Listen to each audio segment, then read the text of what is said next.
예전에 개척교회 할 때 많이 부른 찬양이 있습니다. 언젠가도 한번 말씀을 드린 것 같은데, 요한의 아들 시몬아, 내가 다른 사람들보다 나를 더 사랑하느냐 하고 주님이 물으셨네.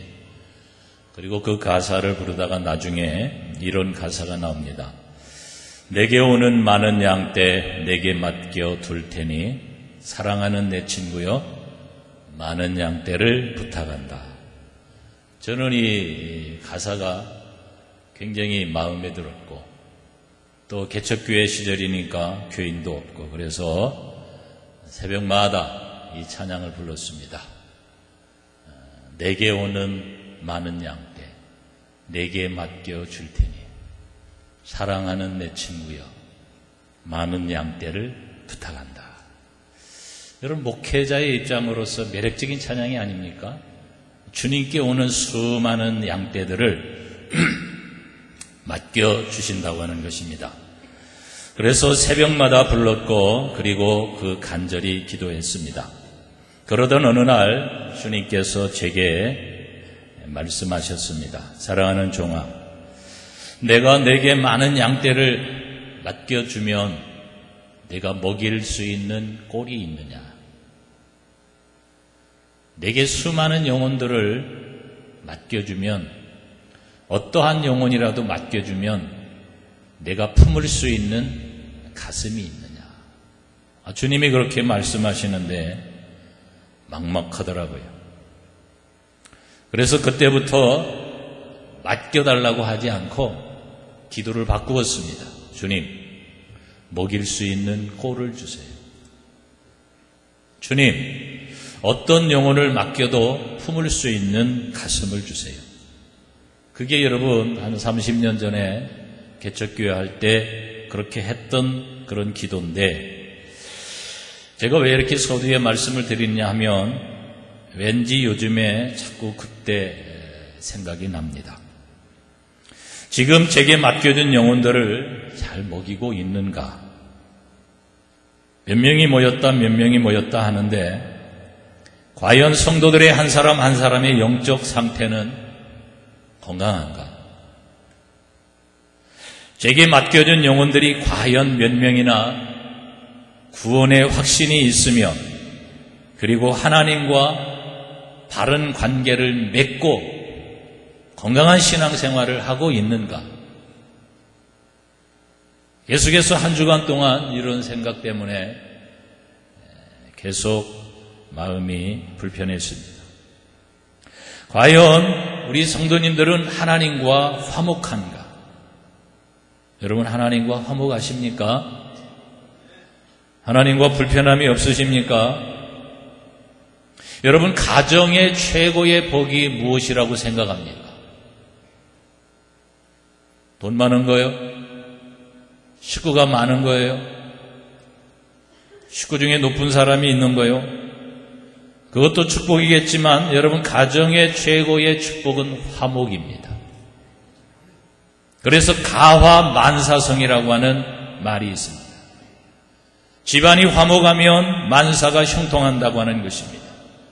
맞는 말입니다. 여러분, 부부지간에도 싸워보세요. 얼마나 불편한지 모릅니다. 어떤 집은 부부가 싸우면 아예 말을 하지 않습니다. 제가 직접 들은 이야기인데요. 사관님, 저는 싸우고 한 달 동안도 말을 안 했습니다. 어떤 부부가 싸웠습니다. 싸움을 한 후에 서로 말을 안 했습니다. 그런데 남편이 내일 출장 가야 되는데 그 남편은 도저히 아침에 일찍이 일어날 수가 없습니다. 그래서 침대 머리맡에 내일 출장 갑니다. 5시 깨워주세요. 쪽지를 남겼습니다. 그리고 아침에 눈을 떠보니 7시가 넘었습니다. 그래서 아내한테 왜 안 깨웠느냐고. 그러니까 아내가 무슨 말이냐. 내가 5시에 깨웠다. 그 침대 옆에 보면 거기에 5시입니다. 일어나세요. 부부지간에도 싸우고 불화하면 불편하고 사는 것이 지옥입니다.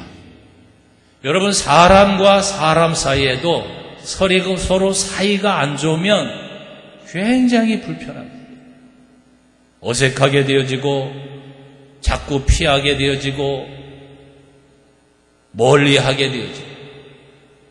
그러나 여러분, 그것보다 더 중요한 것이 있습니다. 하나님과 화목하는 것입니다. 여러분, 이 세상에서 가장 미련한 사람은 하나님과 등지고 사는 사람이요, 이 세상에서 가장 복 있는 사람은 하나님을 가까이 하는 사람입니다. 오늘 본문의 21절에 보면 너는 하나님과 화목하고 평안하라. 그리하면 복이 내게 임하리라. 여기 화목이라고 하는 원어의 뜻은 밀착시키다, 가까워진다고 하는 것입니다. 여러분은 하나님과의 거리가 어느 정도 됩니까? 밀착되었습니까? 아니면 아주 멀리 느껴지는, 여러분, 하나님과 가까워지는 것이 인생의 최고의 복인 줄로 믿습니다. 그러면 어떻게 하나님과 화목하고 평화롭게 지낼 수가 있는가? 오늘 본문의 말씀에 보면 첫째는 하나님의 말씀을 마음에 두어야 됩니다. 하나님은 영이시지만 그래서 민감하신 그와 같은 살아계신, 실제로 지금도 운행하시고 역사하시는 분이십니다. 우리가 죄를 품고 하나님 앞에 교만하고 그리고 불순종하게 되어질 때 하나님과 점점 멀어지게 됩니다. 그런데 그 죄와 불순종과 그런 것들을 깨닫게 하고 발견하게 하고 알게 하고 우리를 각성시키고 죄에서 회개시키고, 그래서 다시 하나님의 임재 앞으로 가까이 다가가게 하는 그와 같은 실체가 살아있는 하나님의 말씀인 것입니다. 그래서 하나님을 가까이 한다고 하는 것은 하나님의 말씀을 가까이 한다고 하는 것입니다. 하나님을 내 마음속에 품고 산다고 하는 것은 바로 하나님의 말씀을 우리의 마음속에 품고 살아가는 것입니다. 22절 청하건대 너는 하나님의 입에서 교훈을 받고 하나님의 말씀을 내 마음에 두라. 하나님과 화목하고 평안한 방법은 하나님의 입에서 나오는 말씀으로 교훈을 받고, 때로는 하나님의 말씀이 책망이 되기도 하고 위로가 되기도 하고 격려가 되기도 하고 명령이 되기도 하고, 또 아니면 우리에게 힘을 주는 용기의 말씀이 되기도 하죠. 우리가 잘못했을 때는 무섭게 질타하는, 책망하는, 그래서 우리를 바로 잡아 온전한 사람으로 만드는 것이 하나님의 말씀입니다. 때로는 하나님의 말씀이 살아있는 그 검이 되어서 관절과 골수를 찔러 쪼개는, 의사가 사람이 병에 걸렸으면 수술하고 그 예리한 집도의로 그 병든 그 부분을 도려내고 꿰매서 다시 회복해 하는 거죠. 하나님의 말씀은 살아있는 말씀의 검이 되어서 우리의 심령을 이렇게 때로는 수술하기도 하고 교훈하기도 하는 것입니다. 하나님의 말씀을 마음에 둔다고 하는 것은 하나님을 사랑하는 증거인 것입니다. 올 한 해 동안 여러분의 마음속에 하나님의 말씀이 묵상되기를 주의 이름으로 축복합니다.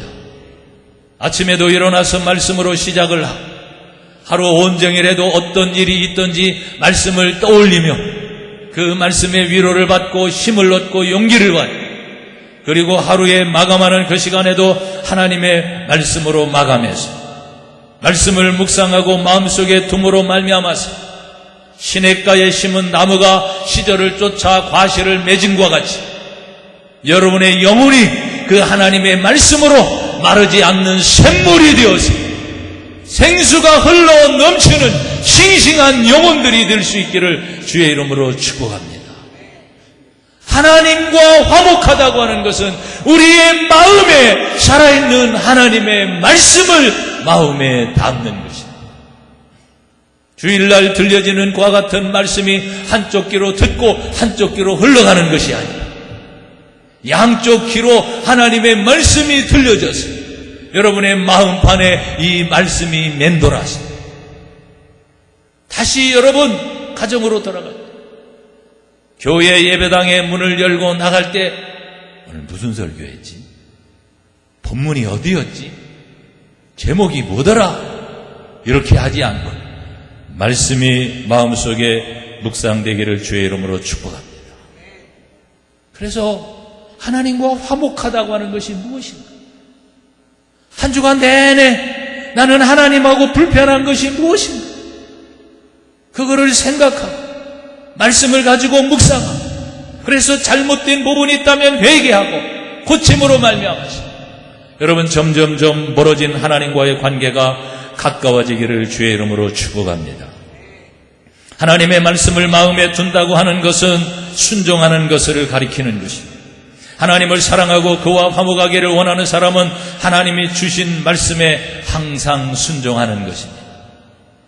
두 번째로 하나님과 화목하다고 하는 것은 하나님께로 돌아가는 것을 의미합니다. 전능자에게로 돌아가고 불의를 버리는 것입니다. 오늘 본문 욥기서 22장 23절에 내가 만일 전능자에게로 돌아가면 내가 지음을 받을 것이며 또 내 장막에서 불의를 멀리하리라. 여러분 하나님과 화목하고 평화하는 길은 전능자에게로 돌아가는 것입니다. 오늘 짧은 말씀에 보면 하나님을 대신해서 이 전능자라고 하는 그 하나님의 속성의 이름을 3번씩이나 강조를 합니다. 여러분 하나님의 이름은 엘로힘, 전지하신 하나님, 또 우리를 구원하신 여호와, 우리를 치료하신 라파, 우리에게 평화를 주시는 샬롬, 우리와 함께 하시는 삼마, 이런 하나님의 속성의 이름이 많이 있지만 오늘 우리가 하나님과 화목하면 우리가 왜 하나님과 화목해야 되고 우리가 왜 하나님과 불편해서는 안 되느냐 하면은 그 하나님은 전능하신 하나님이라고 하는 것입니다. 오늘 성경은 하나님을 멀리 떠났던 사람들이 하나님께 돌아올 때 마음에 어떠한 변화가 일어나는지를 보여주고 있습니다. 하나님의 자녀들이 돌아가야 될 하나님의 별명이 전능자라고 하는 것입니다. 우리가 신앙에서 미끄러져 방황하게 되는 커다란 이유가 여러분 무엇 때문이라고 생각되어집니다. 하나님께 자신의 인생을 모두 맡기고 그분께만 순종하는 동안에 우리의 영혼은 안전합니다. 하나님만을 신뢰하고 하나님만을 믿고 하나님만을 따라가면 여러분 우리 인생에 부족함이 없습니다. 그러나 그런 믿음이 사라지고 우리의 마음의 신뢰성이 깨어지게 되면 하나님을 의지하던 사람이 자기를 의지하게 되어지는 인생이 되는 것입니다. 그러면 결국 우리의 신앙은 미끄러지게 되어지고 전능하신 하나님께 대한 믿음의 결핍 속에서 살아가게 되어지는 것입니다. 그러나 그 사실을 인식하고 회개하고 뉘우치며 하나님과의 관계를 다시 회복하고 화목으로 되돌아가면 그의 인생 속에 놀라운 변화가 일어나게 되어지는 것입니다. 그것은 바로 자기가 의지했던 대상에서 하나님만을 의지하게 되어지고 인생의 가장 보활하고 여겼던 그런 것들이 시시하게 되어지고 하나님이 아주 내 인생의 작은 부분으로 여겨졌던 것이 내 인생의 전부가 되어지게 되어지는 것입니다.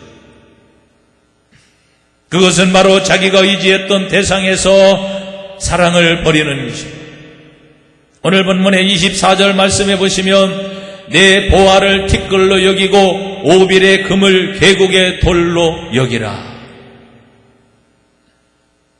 보화는 인생에 가장 소중하게 여기는 것입니다. 그것이 돈이 될 수도 있고 인생의 쾌락이 될 수도 있고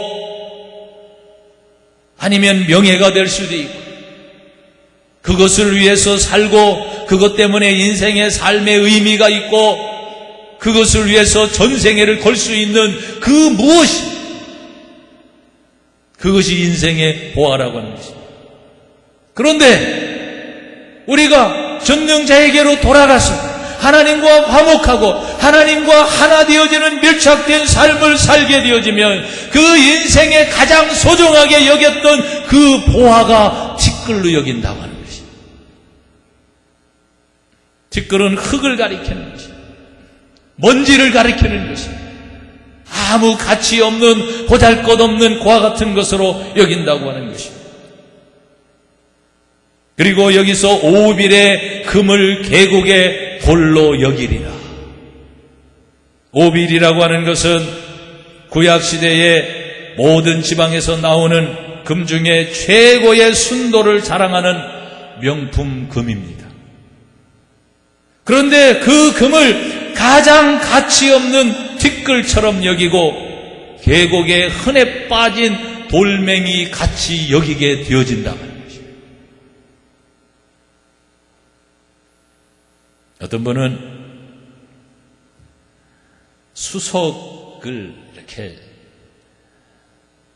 모집하는 그런 것에 아주 관심을 가지고 계곡이나 수석이 많다고 하는 청주 그쪽에도 많다고 그래요. 그래서 그를 채취하고 또 좋은 수석이 있으면 돈을 주고 사서 장식장에 넣고 집에 가보면은 그 수석으로 찬장이 몇 개나 확 이렇게. 근데 저희 집에는 신기하게도 수석이 하나도 없어요. 하나도. 그래서 수석이 비싼 거는 뭐 몇백만 원, 몇천만 원, 막 수억 원도 가는. 근데 저는 희한하게도 그냥 이 밖에 버려진 돌멩이나 수석이나 별로 그걸 모르겠어요. 예전에 누가 하나 줬는데도 이사 몇 번 하니까 그게 어디 갔나 없어졌어. 받침대에도 이렇게 해가지고 줬는데 별로 그게 가치를 못 느끼겠어요. 여러분, 하나님과 화목하고 하나님을 밀착되어져서 하나님을 정통으로 만나게 되어지면 인생의 보화로 여겼던 것이 먼지와 같이 티끌처럼 여기게 되어지고 오빌의 금덩어리가 돌멩이처럼 여긴다. 여러분, 이 은혜가 있기를 바랍니다. 이 영적인 영안이 열리기를 바랍니다. 여러분, 하나님은 전능하신 분이십니다. 하나님은 크신 분이십니다. 인생의 보화 중에 보화인 것입니다. 세상 그 어떤 것으로도 바꿀 수 없는 크신 분이시요, 생명의 주가 되신 분이시요, 복의 근원이 되신 분이시요, 인생의 지혜의 근원이 되시고 지식의 근본이 되시는 인생의 모든 보화가 하나님께 있는 것입니다. 우리는 그 하나님을 믿으면서도 불구하고 세상의 보화의 마음과 눈을 빼앗기고 세상의 소중한 고와 같은 것에 집착하다 보니까 그 보화를 보화로 알지 못하게 되어지는 거예요. 우리가 하나님과 올바른 관계를 맺고 이웃과 올바른 관계를 맺으며 살아가라고 하는 명령에도 불구하고 이 명령을 올바로 준행하지 못하는 가장 큰 이유는 욕망 때문에 그렇습니다. 이 욕망은 정욕인데 좁은 의미로서는 바르지 않는 성적인 욕망을 뜻하지만 넓은 의미에서는 자기를 주인 삼으며 살아가는 모든 욕망의 덩어리를 총칭하는 것입니다. 바로 이 욕망 때문에 인간은 결국 하나님과의 관계가 파괴되었죠. 사람과의 관계도 단절이 되었죠. 그래서 결국 인간의 자기 사랑은 재물에 대한 사랑으로 나타나서 이 재물에 대한 사랑 때문에 계속 하나님을 배반하게 되는 것입니다. 이런 말씀을 들으면 어떤 사람은 이렇게 생각할 수도 있습니다. 그러면 보험에 들거나 미래의 재앙에 대비하는 것은 믿음이 없는 행위고, 그러나 사실은 그렇지 않습니다. 적절히 우리의 미래에 일어나는 불행에 대비하고 또 미래의 궁핍을 대비함으로 이웃에게 누를 끼치지 않는 것은 덕스러운 자기관리인 것입니다. 성령은 이러한 것들을 결코 정죄하지 않습니다. 그런데 문제는 탐욕입니다. 이 탐욕은 더 많은 쾌락을 누리고 싶어하는 인간의 욕망 때문에 들어왔습니다. 결국 우리의 마음의 중심에 가장 중요한 자리에 계셔야 될 그 하나님을 밀어내고 이 욕망이 우리의 마음을 주장하고 우리를 노예 삼아버리는 것입니다. 그래서 예수님은 한 사람이 두 주인을 섬기지 못하리니 하나님과 재물을 겸하여 섬길 수 없다고 하는 것입니다. 오늘날 이 세상의 물질과 보혈에 대한 탐욕 때문에 하나님을 등지고 살아가는 사람들이 얼마나 많은지 모릅니다. 그렇기 때문에 한 사람이 회개하고 하나님께 돌아갈 때 가장 커다란 변화는 물질에 대한 탐욕을 버리는 것입니다. 그래서 종교개혁자 마틴 루터는 그 사람의 돈주머니가 회개해야 그 사람이 진짜 회개한 겁니다. 이렇게 이야기를 했습니다. 우리가 탐욕으로부터 돌이킬 때 비로소 거기로부터 자유로워지는 것입니다. 얼마나 많은 사람들이 신앙생활을 잘 하다가 일정 부분 잘 하다가 돈을 사랑해서 믿음에서 미끄러진 사람을 많이 보았습니다. 가지고 있는 사람은 가지고 있는 것을 잃어버리지 않기 위해서 그리고 지금 가진 것에 더 많은 것을 가지기 위해서 수많은 날의 시간과 그의 생활을 거기에 매여서 하나님의 올바른 일을 하지 못하고 심령이 병듭니다. 없는 사람은 없기 때문에 그것을 얻기 위해서 욕망의 노예가 되어서 경건한 심령을 더럽힙니다. 그러나 여러분, 하나님과 화목하며 하나님과 가까이 되어집니다. 여러분, 가난하면 가난한 것 때문에 하나님을 더 의지하고 하나님 나도 부자 되게 해주세요. 잘 살게 해주세요. 하나님을 의지하게 되어집니다. 여러분, 하나님과 가까워지면 하나님이 재물을 많이 주시면 그 재물을 주신 그와 같은 주신 재물로 하나님을 더 영화롭게 할 수 있는 하나님의 선한 사업을 위해서 더 많이 쓸 수 있는 기회가 되어지는 것입니다.